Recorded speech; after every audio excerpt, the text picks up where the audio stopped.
All right, all right, all right. Well, welcome to Insanity Boot Camp, everybody. Congratulate yourselves for being here.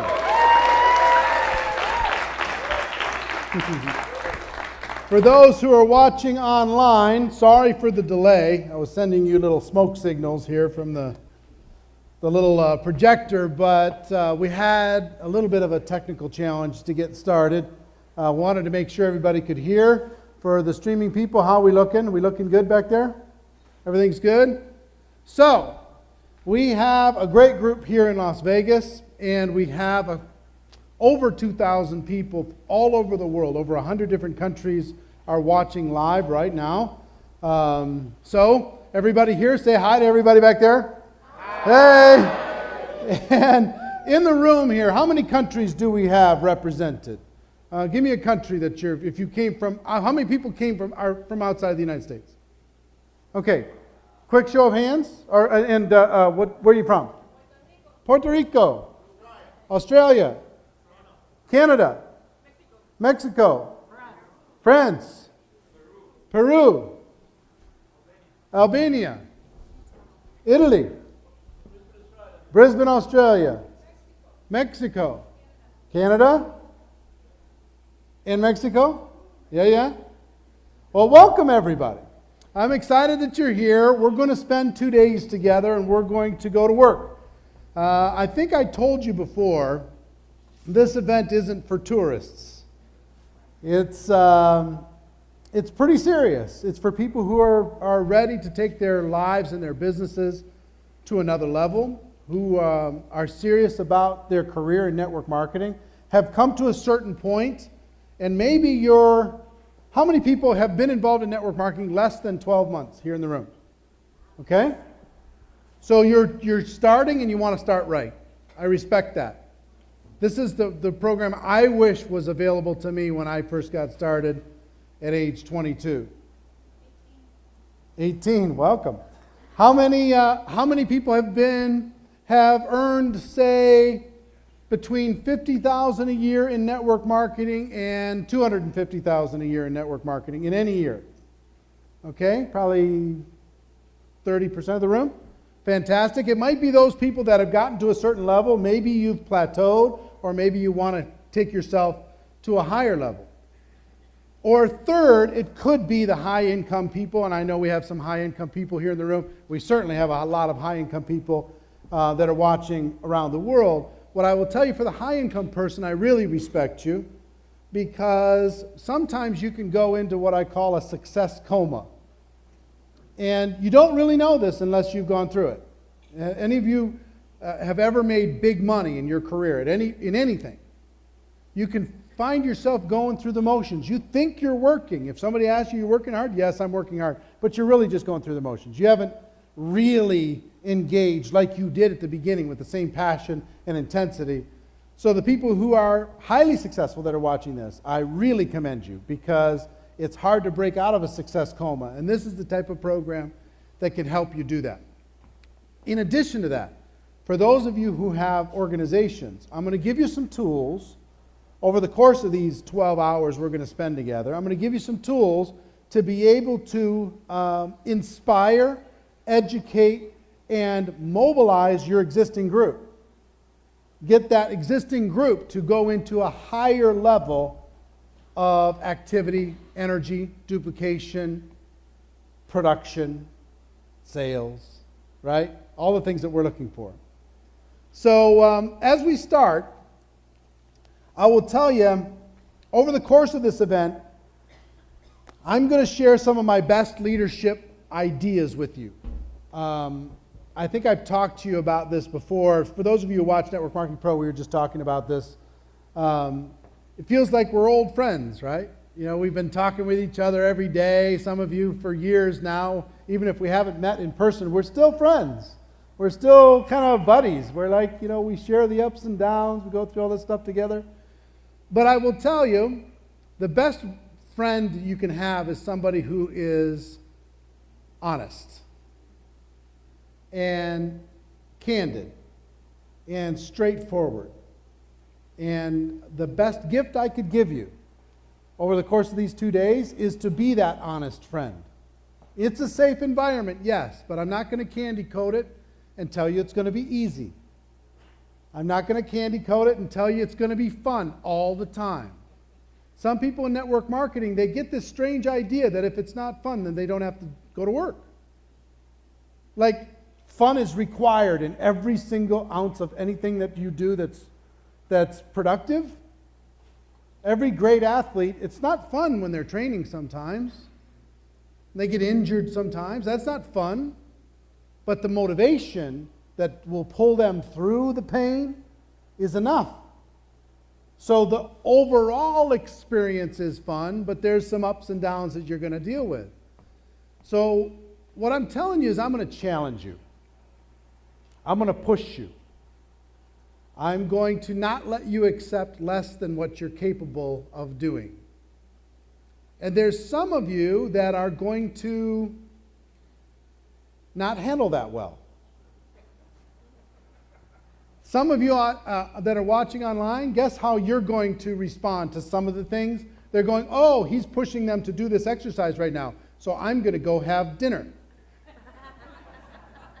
I'm going to go take a nap. I'm going to go run around the block, whatever.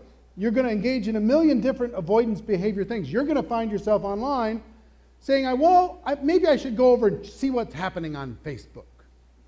Maybe I should check my email.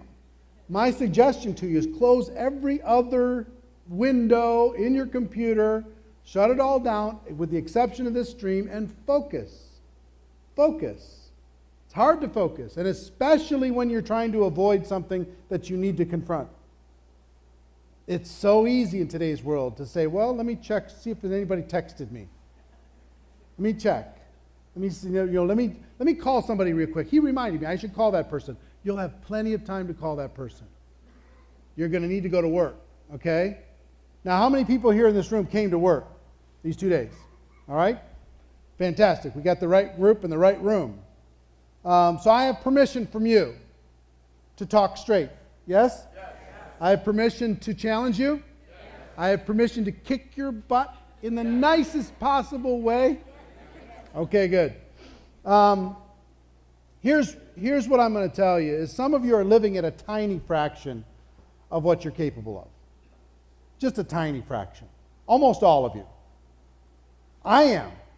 We all are. Sometimes we need somebody to challenge us to push, to grow, to expand, to think bigger faster, believe bigger, have a bigger vision for ourselves. But in network marketing, there's nothing worse than crawling. And if you've been crawling in network marketing and you're mad at yourself, what I'd like you to do at the beginning of this is to just do this with me.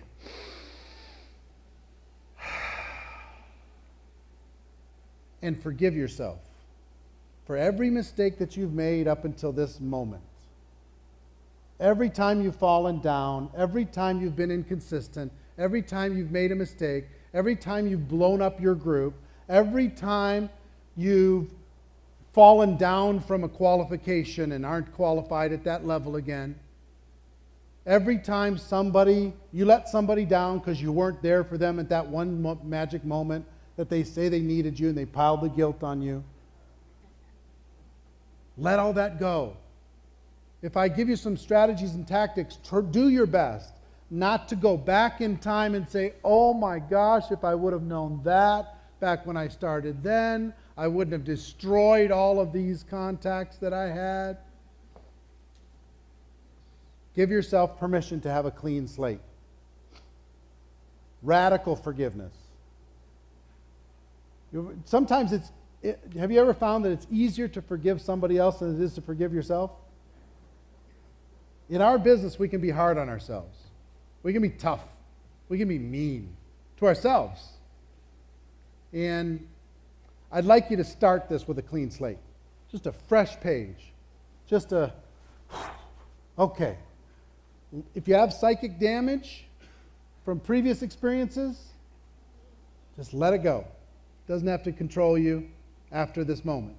Okay, we can start with a fresh page and a better plan. That's what I want you to have. Leave here tomorrow evening with a better plan, better strategy to be able to do better. I'm also going to ask you to play all out, even if whether you're in the room or if you're watching at home. Play all out. That means if there's an exercise, I want you in it hard. Some of the friends were at the Cabo intensive event. And remember some of the exercises that we did here. We're going to do a few of those again here.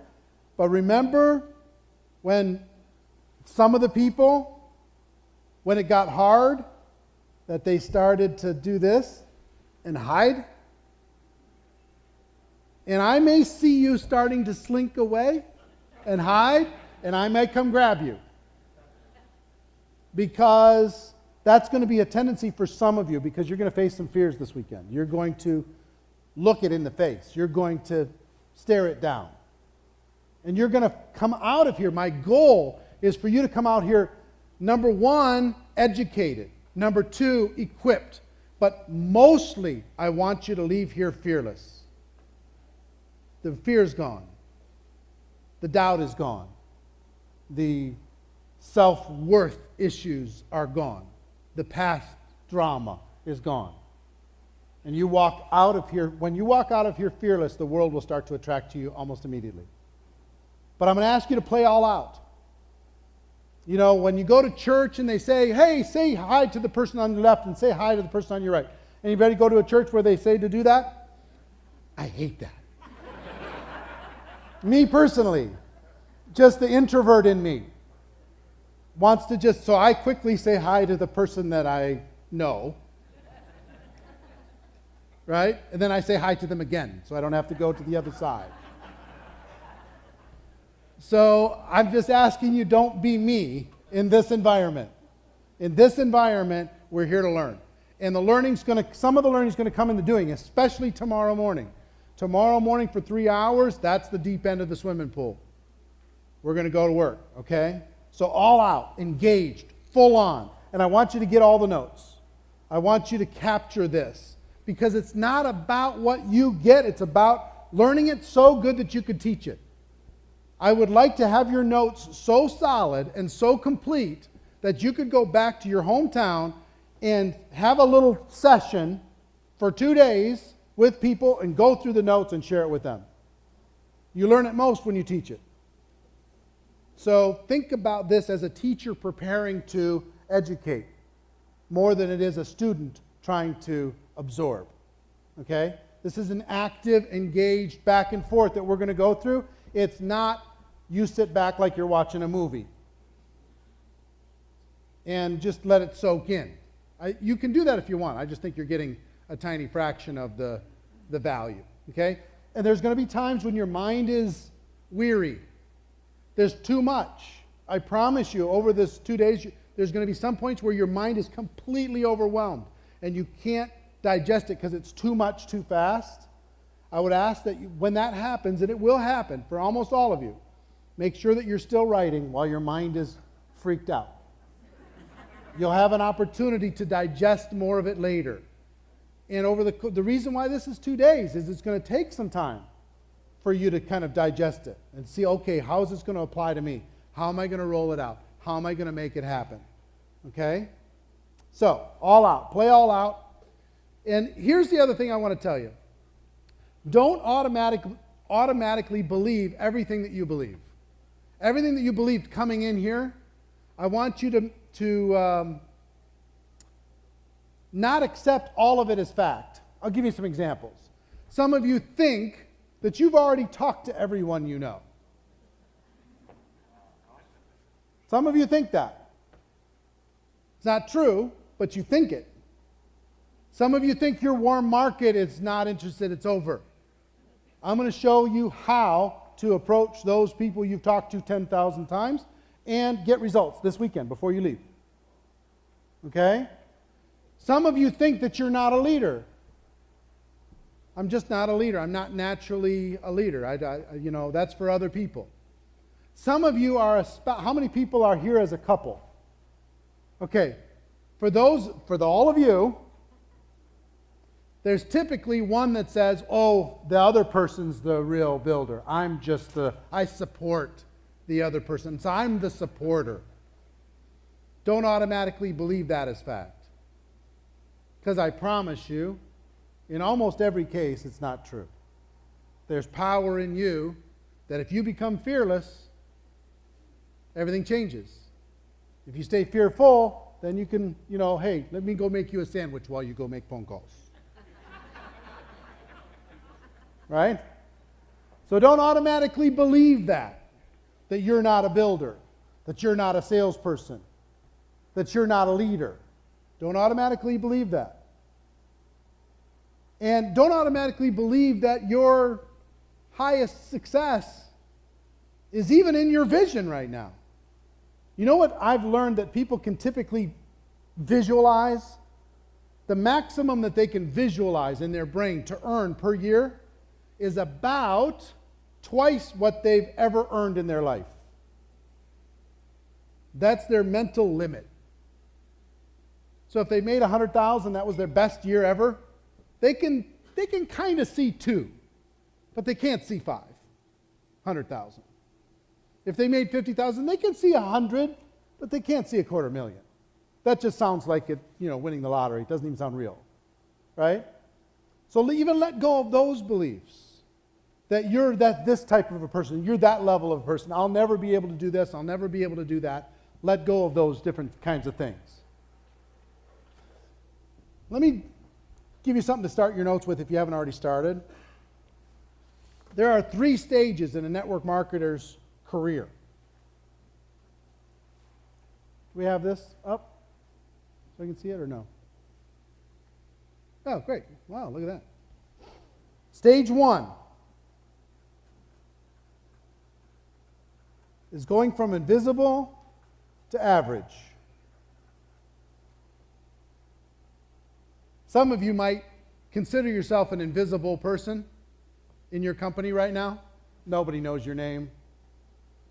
They don't call you out. They don't use you in examples. They don't talk about you on the calls. You're invisible. Like I was an invisible student in high school. Invisible. Anybody here an educator, used to be an educator of any sort? You know the invisible kids? I was one of them. Didn't stand out, didn't do nothing, just basically I was waiting to get out of there, man. I knew I needed to be here today, and I was sitting in high school going through geometry saying, I really, really am never going to use this, ever. But society said I needed to go through it, so I did it.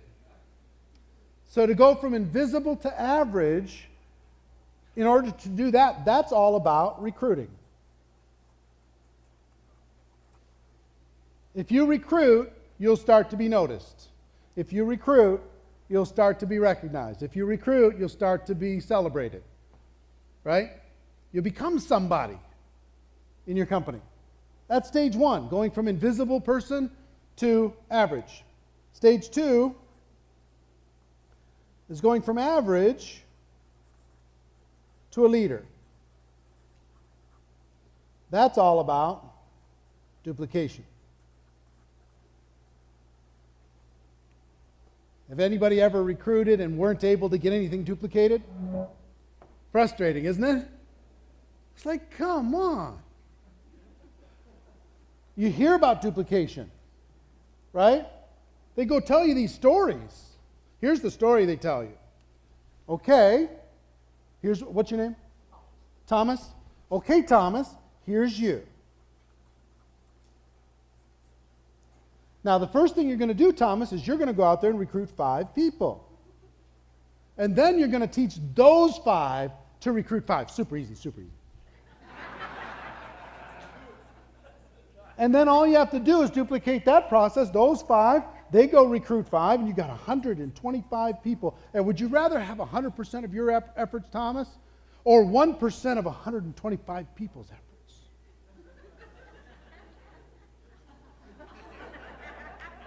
I'd like the 125. That's what I said. I want the 120. Oh, it doesn't stop there, Thomas.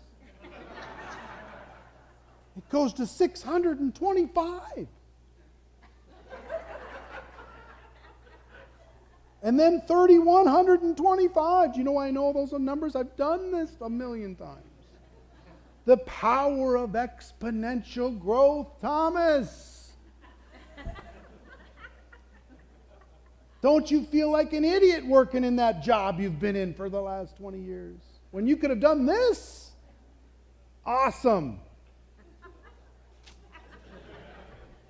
But, however, so you go out, Thomas. And you know what I found out? Going from invisible to average, phase 1, invisible to average, you know what I found out?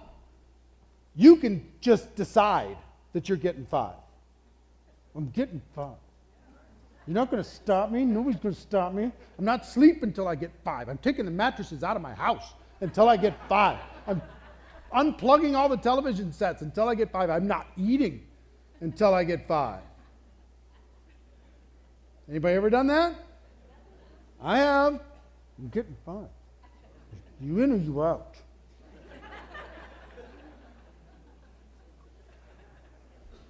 So, you become noticed. You went and got 5. And then you tell your 5, okay.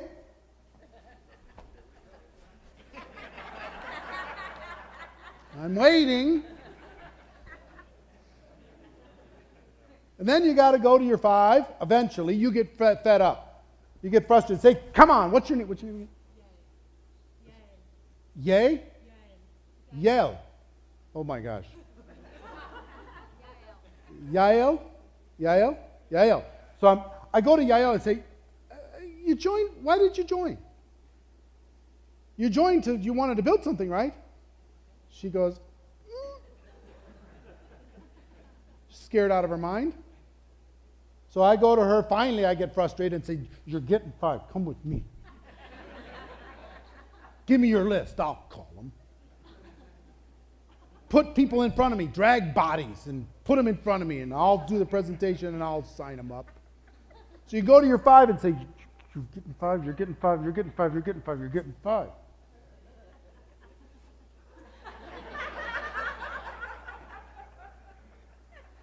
You could do that too. Now you've got 30 paralyzed people instead of just 5.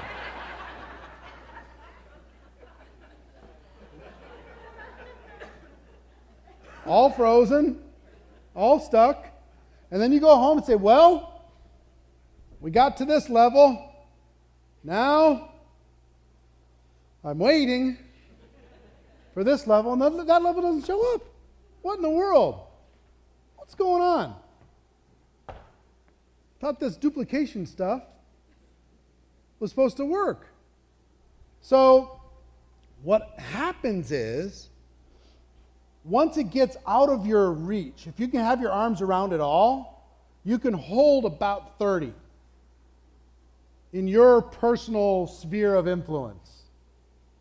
And so long as they drag bodies, you can get customers and stuff, but it's all on you. You ever felt like you were the only one working in your whole team?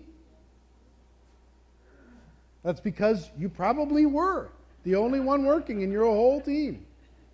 That's what happened to me. So I built it up to 30 and then it would shrink back. I'd shrink back to 20, 10, 5. People would just go, I'm tired of being paralyzed here. I'm too afraid of you.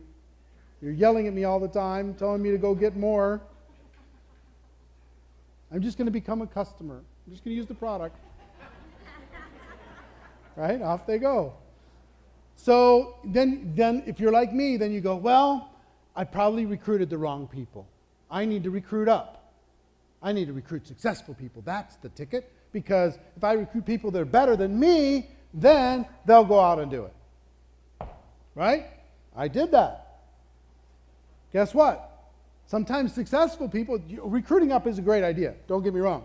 But sometimes successful people, the first hint of rejection, they haven't gotten rejection in their career for the last 5 years. They invite 2 people to take a look and the 2 people go, dude, what did you just get involved in? And they go, oh, I don't know if I want people talking about me at the country club like this. It shrinks back down. Then, I'm being too easy on people. I need to be harder on people. Drop down and give me 20 push-ups right now. We're going to be the tough group. People say, you know, I didn't come here to work for you. You tried to do the love approach. We're just going to love everybody. Big hug, nurturing, hugging, kissing, high five. Nobody sells anything. They just tell each other how excited they are.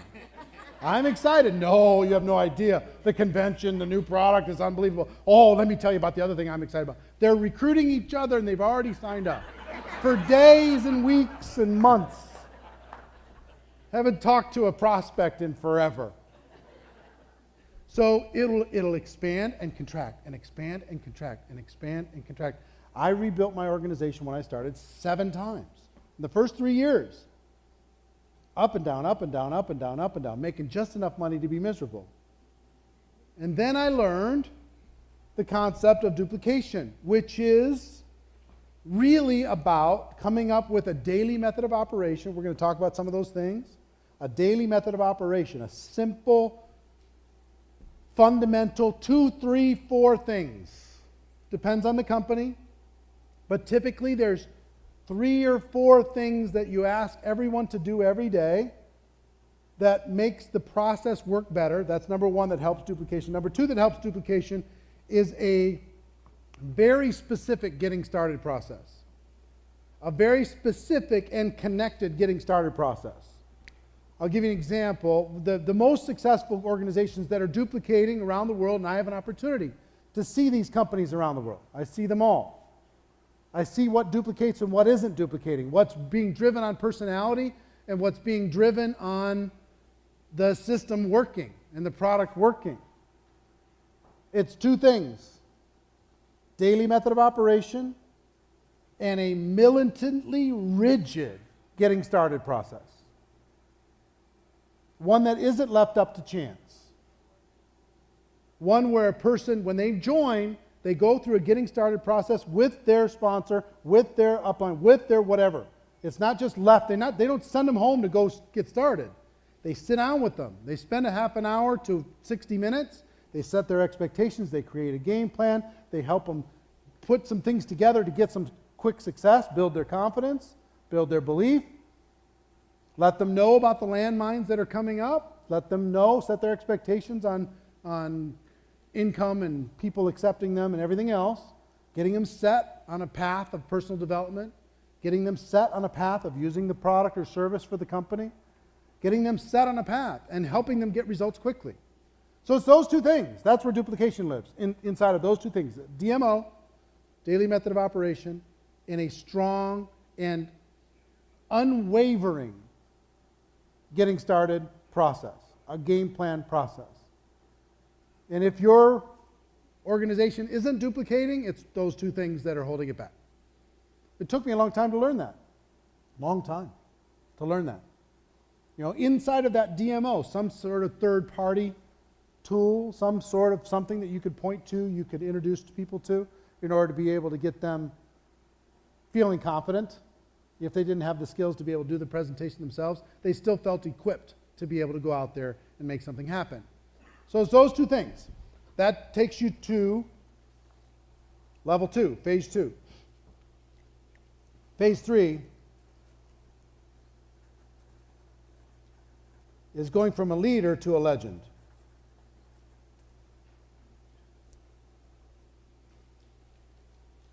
The legends in network marketing.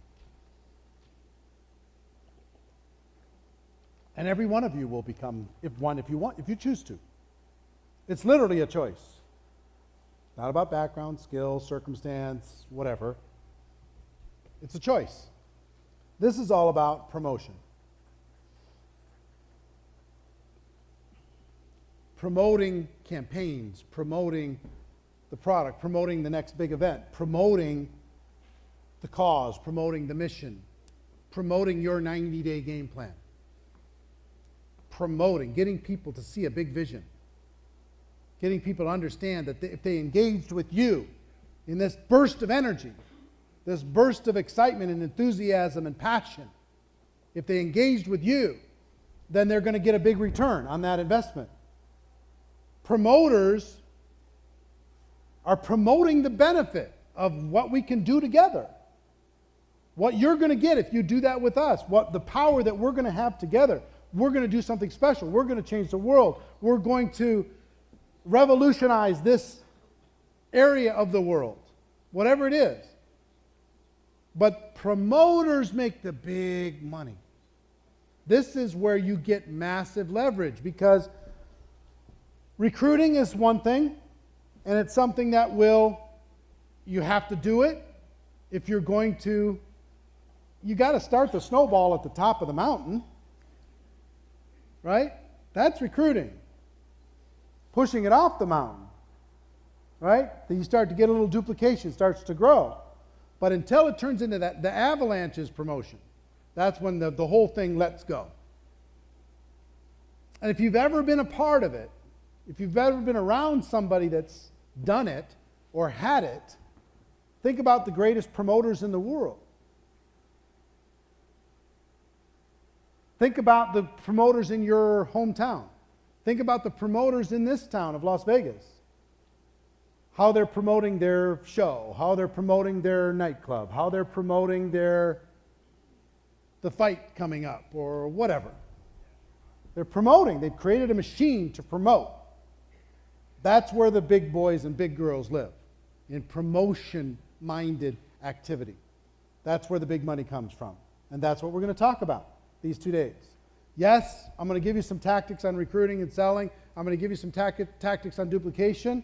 But the big thing is I want you to go from a leader to a legend. And I want you to be able to move there through the act of promotion. Got it? All right. You at home? You got it? Hope you got it. All right. The other thing I want to tell you is we're going to spend a lot of time talking about making a decision, because there isn't 20 of you in this room that have really made a decision. There's something that could knock you out. Something that you could knock you out of the profession. Your company goes under, that could knock you out of the profession. If you've made a decision, it won't knock you out of the profession. Or your upline might hurt your feelings. That might knock you out. Your best distributor might leave. That might knock you out. Something could happen that could knock you out. But once you get to the point where you've really made a decision, nothing can knock you out of this profession. Nothing. Then everything gets pretty easy once you make the decision. Until you make the decision, everything stays pretty hard. It really does. You're just a victim of circumstance. If things are going great in your company and things are moving up and everything's going fantastic, then you'll ride that along for a while. But if your company goes through hard times and you start buying the story, because not every company goes straight up. There's some people in this room, their company was here and now they're here. And they're going, well, am I with the right company? What's going on? All they have to do is they can be the reason why the company takes another turn. They can. All by themselves. They don't have to wait for the leader, the founder, the top distributor, or any of that stuff to do it, because that person might be sitting on the beach. They've done their work. Who knows? But I will tell you, here's what I need to tell you. Making the decision is hard. Once you've made the decision, things get pretty easy, but making the decision is hard. And let me tell you why. There are 3 types of people in the world. Some of you may have seen this before. The first group are the pessimists. P stands for pessimist. Pessimist. And if a pessimist is a 10 on a scale of 1 to 100, do they think they're going to go to an 11 or a 9? Which is more likely? 9. And they're actually kind of proud of it. The fact that they predicted that it was going to go bad. Right? They tell everybody, I told you. Told you I was going to lose my job. Told you I was going to get laid off. Told you. Right? So they expect to go down.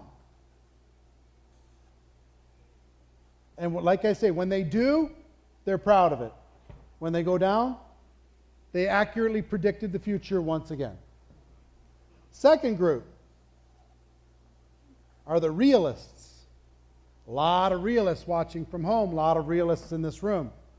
I'm not one of those pessimists. I set a goal, I hit my goal. I set another goal, I hit my other goal. I'm a reasonable person. I set reasonable goals. I don't want to be disappointed. I don't want to be let down. But most of all, I don't want to be embarrassed. One of my highest values is for people to think well of me at all times. I don't want somebody talking behind my back. I don't want somebody whispering in the hallway that I didn't do something that I said I was going to do. And they put it all in what they call honor. It's my honor. And that's a bunch of baloney, by the way. It's not honor at all. It's fear that they put it in, but they call it honor. The realist says, I'm not one of those pessimists. I set a reasonable goal, and I hit that goal. Here's where I am. I'm way ahead of those pessimists. But if I ever miss a goal, guess what they're going to do the next time? They'll lower it down a little bit. They'll bring it down a little bit. So it's kind of like a high jumper setting it at about 3 inches. Jumping over. Did it. High five. I did it one more time. I could do that all day. Congratulations. Wonderful. Tiny little goals with tiny little vision and tiny little dreams and tiny little steps. I'm making progress, though. I have one more person on my team.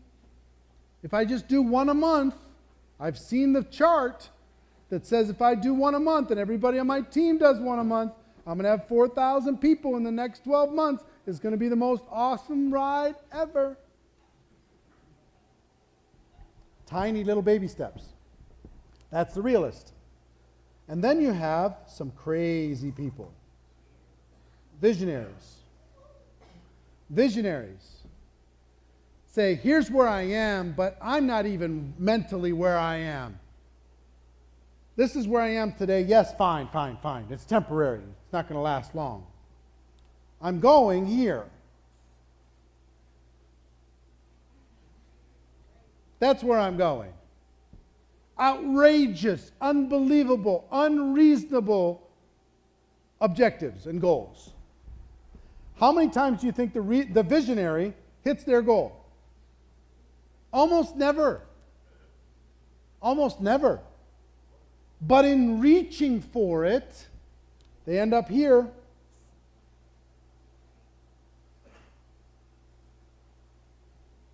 In reaching for it, they end up there. Now, just basing on sheer results, which would you rather be? Pessimist, realist, or visionary? Visionary sounds sexy, sounds cool. I'm a visionary, watch me roar. Right? It's very hard to do. Let me tell you why it's hard to do. 98% of the world is over here, including the people in your company, including the people in your downline, including the people in your family, including the people in your church, including the people in your school and in your job and walking around this resort. And I'm being generous with the 98. So that means 2% are over here. Okay? 2%. So that means out of every 50 people, there's only one. And you're up against 49 people that are saying, why are you doing this? You look like a fool. You look like an idiot. You're making a mockery of your own career. You're embarrassing yourself. You're embarrassing your family. You're embarrassing the company. You're embarrassing the team. Stop it. Don't do that anymore. Makes us all look bad. And I was a visionary from early stage.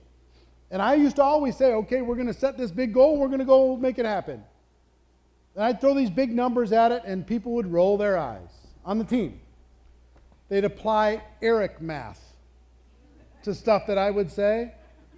Well, we're going to have 500 people there. That means, well, divide that by 2, that's 250. Divide that by 2 again, that's 125. Divide that by 2 again, it's like 60. So you're really saying 60, Eric. You're not saying 500. So no, I'm saying 500. Stop it. I might end up with 60. And they go, ha, see? We predicted it. I said, stop it, realist. I don't need your nonsense. Because if I reached for 60, guess what I might have ended up with? 10. But I reached for 500. And I was willing to take the campfire talk from weaker minds. Sitting around, poking holes at me, second guessing me, rolling their eyes at me, talking trash about me to other leaders in the same company. Well, you got to talk to Eric because he's an insane person. I need to work with somebody who's logical and rational and reasonable. Like I was abusing them or something. So here's the reason why it's so hard to stay visionary. It's really cool to say it, but it's hard to do it because there's so much peer pressure built up against you doing what I'm about to teach you to do in this 90-day game plan. You're going to go home, and guess what? 49 out of 50 are not going to say, hey, don't do that. They're not going to say that. But they're going to try to influence you against it in 1,000 ways. A tiny little 1%. Tiny little itty-bitty bits. Right? I'll give you an example. You don't have steps on this side? All right. Come here one second. U6, U7. Come over here real quick. You see me over there? Hi, everybody at home. Can you see me? I hope.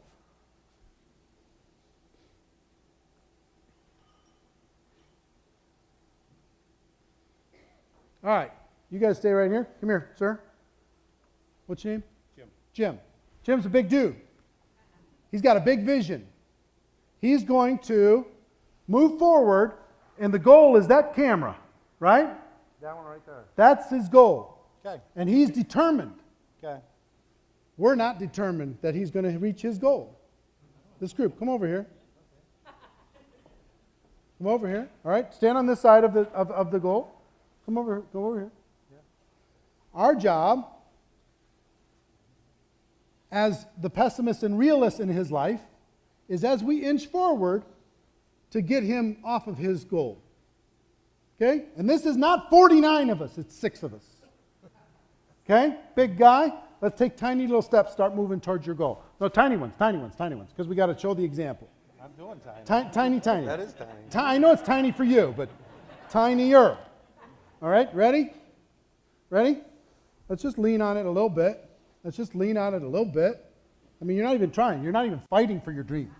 You don't fight for your dream. You got to come. Whoa. I headbutt you. No, you didn't headbutt me. Come on over here. Do it again. I might have misunderstood. I want you to stay focused on your dream. Oh, okay. And I want you to all help him not be focused moving towards that dream. Right. Okay? Yes. Ready? Tiny steps. Tiny steps. Tiny steps. And but yeah, go ahead and try to resist us. Try to resist us as hard as you can. Harder. That's good advice that he just did right there, right?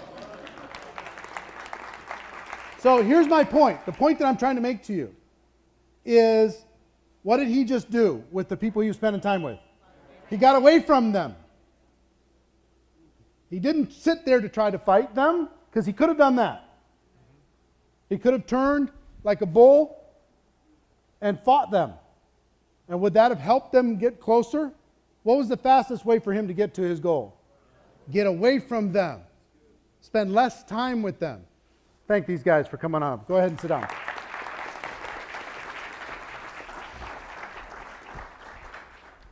Sorry, guys. I know I was really close to the speaker there. But here's my point. My point is, you're going to be influenced. You're going to need to have strong beliefs. You're going to need to surround yourself with very strong people. You're going to need to surround yourself with people who have the same hopes and dreams that you have. Some people who will push you harder sometimes than you'll push yourself. That's what you need to surround yourself with. And don't think for a second that you can out-influence the rest of the group. I'm just going to be stronger than the rest of the group. I used to think that. You find yourself exhausted. There's an old saying, when you dance with the devil don't change. The devil changes you. So if you hang out with negative people, the negative people don't usually change, but they change you. They change what you're looking at. They change what you're reading. They change how you're talking. They change what you're eating. They change your habits. They change your thoughts. For you to be equipped to do what you need to do and really change the world, you've got to be strong, really mentally strong. This group is going to spend all of their time talking about what you didn't accomplish, what you missed. And they're going to try to get you to set your goal lower. But if you fall for that trap, you set it lower, you achieve lower. You set it lower again, you achieve lower. And pretty soon in network marketing, one of the saddest things in the world that happens in network marketing is the person says, I'm lonely over here and this is hard. I'm going to go over here. One of the saddest things that I see, and I see it all the time. I'm tired of being a visionary, so I'm just going to become a realist with the rest of the crowd. And they give up and they lose their ability to be great. Now they just make a few bucks. They hang out. They go to the conventions for the next 10 years making the same money as they're making right now, maybe a tiny little bit more. They qualify for the trip here and there. You know, they get free product maybe, but they aren't a legend. They've let go of legend. And if they stay there long enough, guess where they go? Into the really sad group that says it's not for me, but the products are really great. I'm loyal to the products. I'm just not a builder, but I have good friends here. Or if they become a cynic beyond pessimists, then they leave the profession and say, you know what, it doesn't work. All because they didn't have the strength and the decision to stay the course on this side. The reasonable person conforms to the world. The unreasonable person asks the world to conform to their viewpoint. So based upon that, all progress in the world is based upon the unreasonable person. So here's my question to you. Think about any great leader in the world, ever. Would you call them reasonable? Any leader. A leader, almost by definition, is unreasonable. Any leader. Pick one that comes to mind. And you got to go, well, they were visionary. People were always telling them to slow down and stop making waves and quit doing all that crazy talk and you're going to get yourself killed. And some of the people were willing to die for their beliefs. You might ask, do you need to be willing to die? It wouldn't hurt. It wouldn't hurt. I haven't heard of any, hardcore persecutions of network marketing distributors around the world. But it wouldn't hurt that if you were that committed, that I'm not going to be stopped. I am unshakable. I am unstoppable. I am unmovable. And I'm going to, guess what? Guess what? You might not follow my dream. You might not see my vision. And that's okay. But I don't need you to. If I'm strong enough, the people who have the same vision as me, they will find me. By me just living in the world, they will hear my story and they'll say, finally, there's another person who thinks like me. And they're going to come together with me. I'm not going to be that mediocre, doesn't attract anything person. I'm going to be white hot where everybody goes, yes, where have you been? I've been waiting for you. And then when that person locks arms and now you've got two who are white hot, What's that biblical phrase? One can do what? Dad, what's the two can do? What's what one can do what? One can put 1,000, two 10,000. Just from finding one other person who believes like you believe. I'm talking about another level. Maybe some level that you haven't ever even considered. But until you get to that level, there's only so far you're going to go. I don't want you to be crawling through this business, getting a customer here and a customer there, a distributor here, a distributor there. That one falls out, replace them with another one. That one falls out, replace them with another one. There's a difference. There's a difference. But it's going to require a major, major mental shift. I'm going to give you the tactics, but until you get this, the tactics won't hold. Because 49 out of 50 are going to drip on you until you let go. They're just going to drip and drip and drip and drip and drip. And you know what I've found? I've found that one of the greatest gifts you can get is a person who outright gets in your face and tells you you're going to fail. It's one of the greatest gifts ever. Anybody ever had somebody tell them that? Anybody? The rest of you, you've missed a gift. Because remember how you felt? You're like, oh yeah? Watch me. Watch me. You don't know me, and you don't know what's inside of here and what's inside of here. You don't know. And maybe you were doubting yourself, but they got so in your face that you said, I'm not going to let them be right. Not going to happen. But for the rest of you that didn't get that gift, the much more devastating relationship is the person that just does this. When you tell them your dream. And you know that they don't approve. But they don't say it. They just nod their head. They might roll their eyes a little bit, but not that much. Just enough to wound your soul. Just enough to nick your heart and have it bleed for a while. Just enough to get you to question your decisions. Just enough. I'm so thankful that early on I had a couple people tell me I was going to fail. A couple people I really respected. Flat out said, call me in 90 days, you won't still be doing it. And guess what? 90 days later, I wanted to quit so bad. And I couldn't because I decided not to let this person be right. I couldn't. So there's positive. People believed in me that I didn't want to let them down.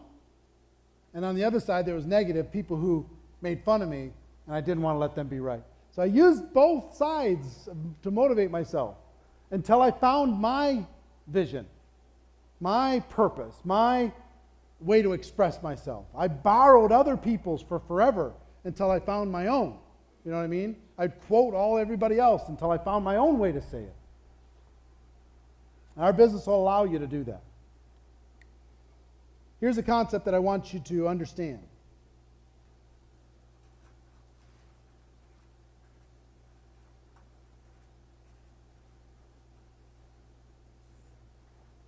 Success loves speed.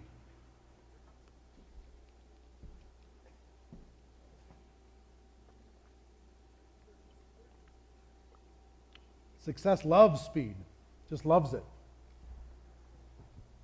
Radical growth loves speed. Why? Here's some reasons. One is it's efficient.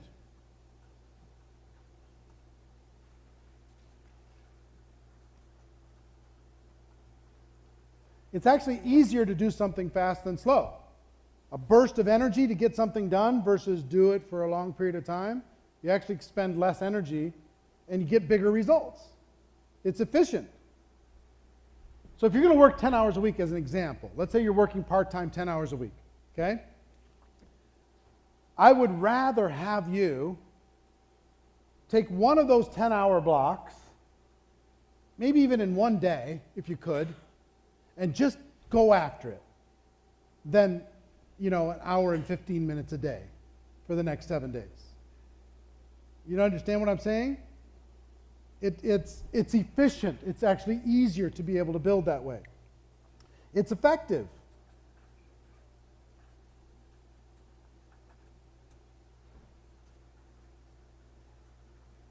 It creates results. So that same example, those 10 hours, or let's say 5 hours. Somebody goes intense for 5 hours and they just go deep and they schedule appointments and they're making calls and they're calling people back and they're just going for 5 straight hours versus 1 hour a day for 5 days a week. Which one's going to get better results? Same hours. Same exact hours. We're not changing the hours. We're just changing the intensity, the speed of it. Same exact hours, so a lot of you are going to have people that are working part-time. We got to give them the best possible way to get the best results in that time. So it's efficient, it's effective, it's exciting.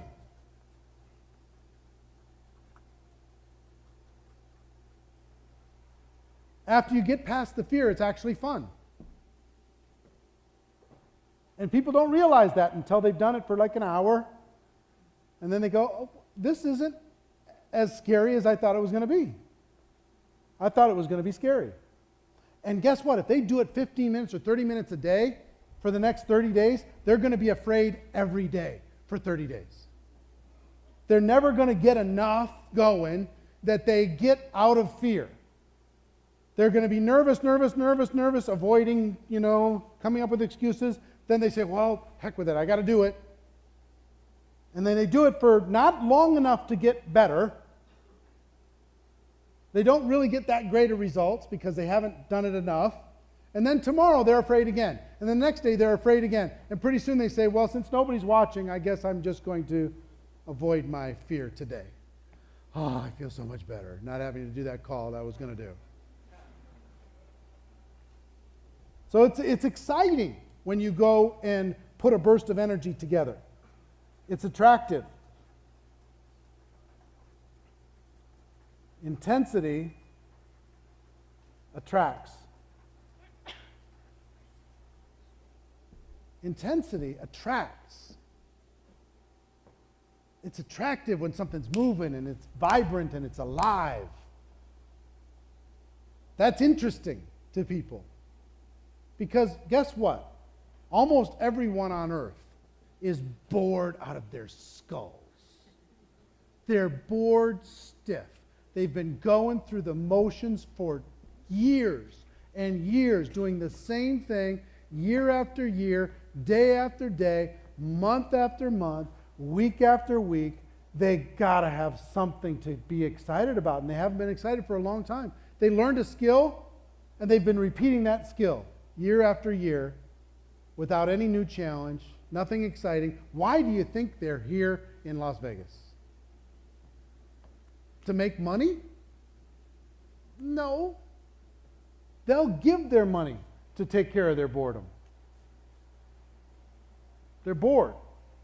It's attractive when you put something together that's fun. It builds confidence.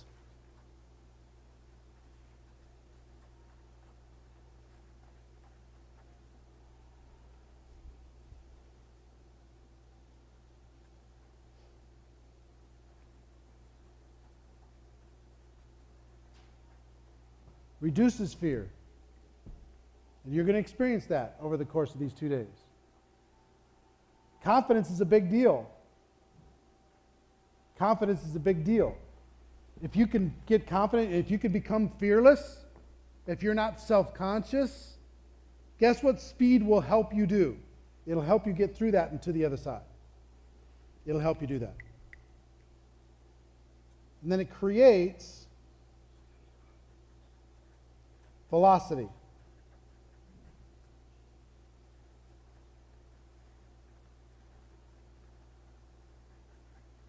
It builds its own momentum.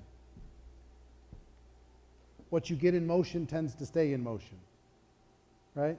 If you got a car, and every day you're going to push it 2 inches, push it another 2 inches, push it another 2 inches, or if you can get it going enough that it gets inertia and it's moving, that you don't need to give it so much. It can just, it's cruising now.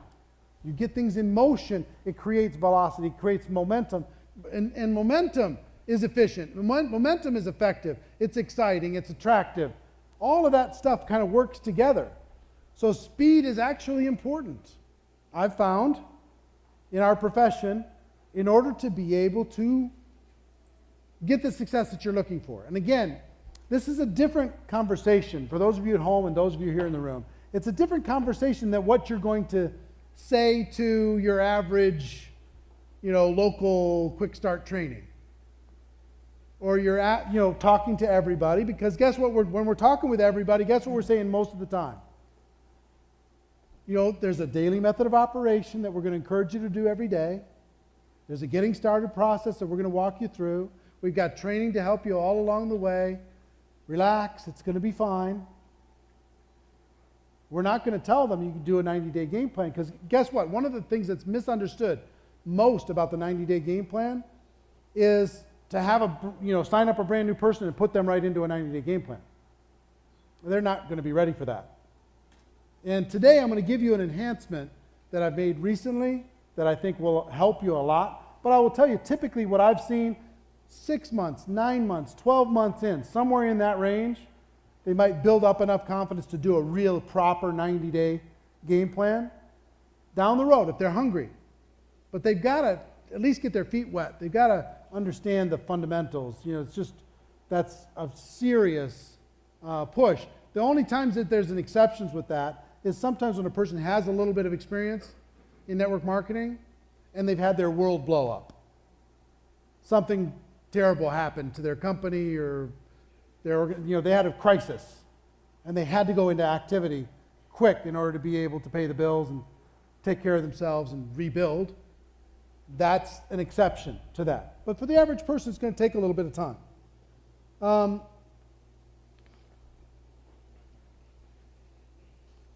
Let me talk to you about the 3 levels. I'm going to give you 3 levels of a 90-day game plan. This is the first time I've trained this. Okay? 3 levels. Level 1, level 2, and level 3.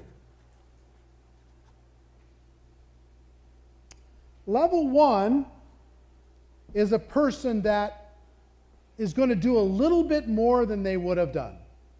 But they're still very part-time. They haven't built up a lot of confidence yet.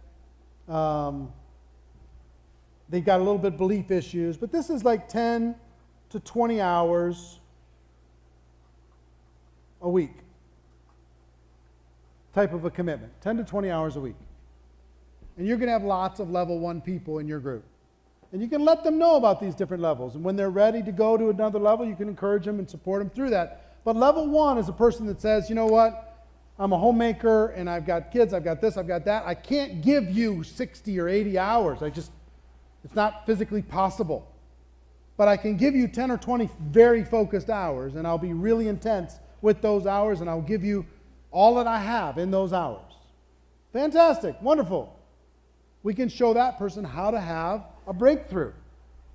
And I'll do that 10 to 20 hours. I can normally only do 5 to 10 hours, but I'll do 10 to 20 for the next 90 days to see if I can't create a nice income for my family, a nice, residual or part-time, maybe $1,000 a month or $2,000 a month type of a situation.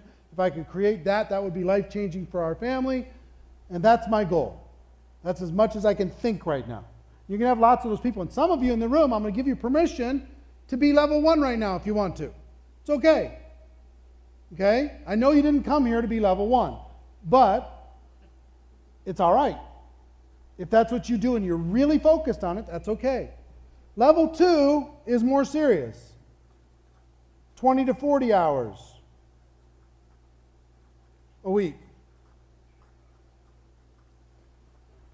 This person says, I'm going to go after it.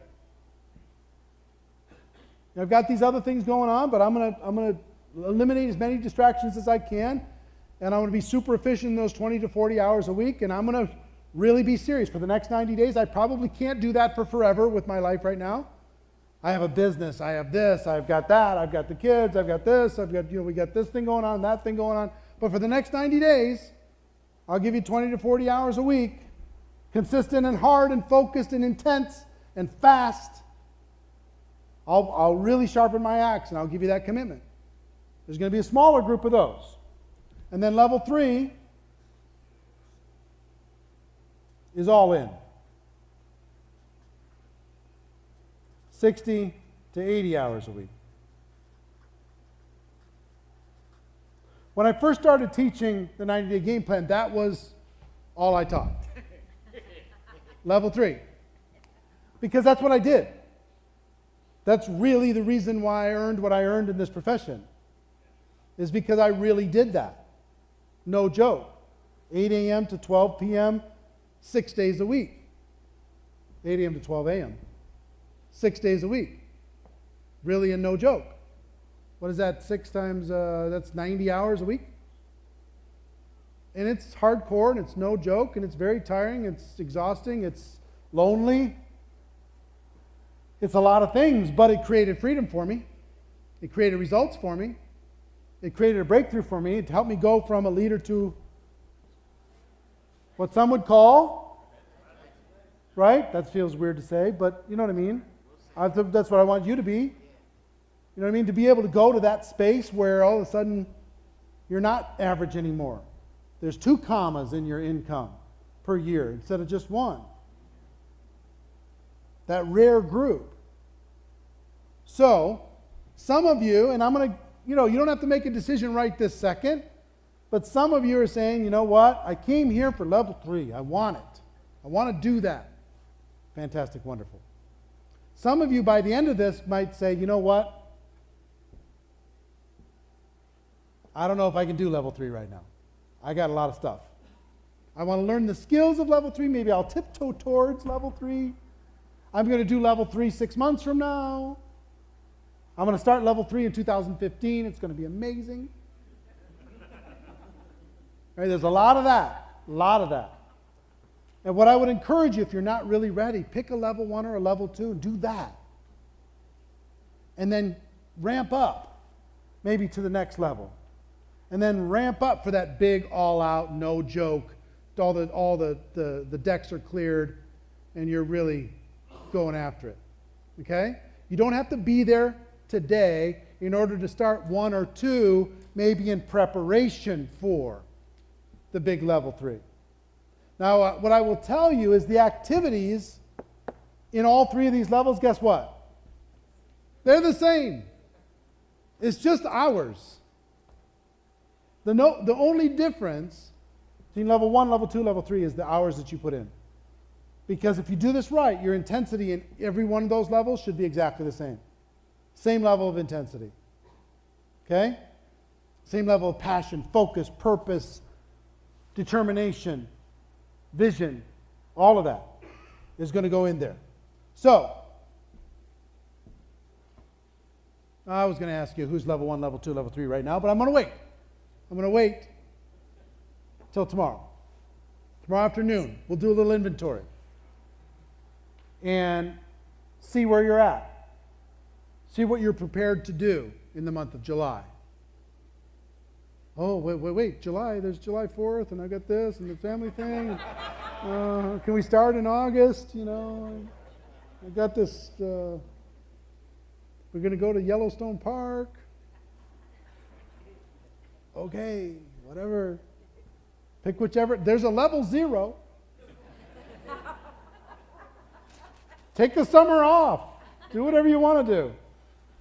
You don't even have to pick one of these levels. For a 90-day game plan, what I would suggest is that you pick one of these levels and also take inventory on your team. Write this down. Take inventory in your group. Who in your group is prepared to be level 1? Who in your group is prepared to be level 2? Who in your group is prepared to be level 3? Take inventory, work with those people, help them achieve what they want to achieve over the course of the next 30, 60, 90 days. And I would also tell you that the 90 days isn't set in stone, but it's highly suggested. That whatever you commit to for the 90 days, that increased level of intensity. for that 90 days. And reason why I say it, one is because I've learned that you can hold that intensity for about 90 days. If it's a stretch, no matter what level it is, you can hold that stretch for that period of time, but you can't hold it for a lot longer. If you've ever done, anybody ever done some sort of a 90-day game plan here in the room? Did you feel the fatigue towards the end of it? You did, right? You feel like, oh, man, I don't know how much longer I can do this. But for those of you that did it, raise your hand again if you did it. Keep your hand up for a moment. Okay. If you would have stopped after 30 days, how many feel like you would have lost most of your benefits? Because you weren't really in a groove yet. You didn't really have the momentum yet. You didn't really have the skills locked in yet. So some people say, well, I'm going to do a 90-day game plan just for the next 9 days or the next 3 days or whatever. Yes, you're going to get some results, but what I've seen more than not is the results will go up and then they will crater right afterwards. And the intensity that you built, you won't have much to show for it because, you know, the people were all getting it, just starting to get excited with you, and then you disappeared because you needed a nap, you know, for 3 days. You understand what I'm saying? Okay, so I suggest 90 days, and I suggest it pretty strongly. You can do what you want. You're all independent people. Do what you want. But I really believe that a 90-day plan, a 90-day commitment, I should say, is going to serve you very, very well. Okay?